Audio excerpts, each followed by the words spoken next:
புதையலின் புதிர் அத்தியாயம் 28. பார்த்திவிற்கு குகையின் இருளில் ஒரு குரல் கேட்டது. திரும்பி பார்க்க அங்கு திலகர் நின்று கொண்டிருந்தான். திலகர் பார்த்திவை பார்த்து, நீ அதை பார்த்தாயா? அறை முழுவதும் தங்கங்கள் கொட்டி கிடக்கிறது என ஆச்சரியமாக கூறினான்.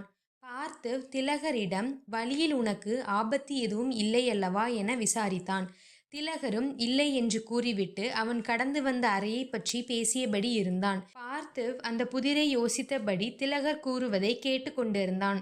அந்த புதிரின் அருகே இருவரும் சென்று பார்க்க பார்த்திவிற்கு ஏதோ ஒரு யோசனை வந்தது போல் அவன் கையில் இருந்த கல்லை அந்த புதிரின் அருகே இருந்த இடத்தில் வைக்க குகையின் ஒரு பகுதி மெல்லிய சத்தத்துடன் திறந்தது. அந்த அறை முற்றிலுமாக வித்தியாசமாக இருந்தது. அறையின் ஒரு பகுதியில் தங்கம் மற்றும் வைடூரியங்களும் மற்றொரு பகுதியில் மண்ணால் செய்யப்பட்ட பொருட்களும் நிரம்பியிருந்தது.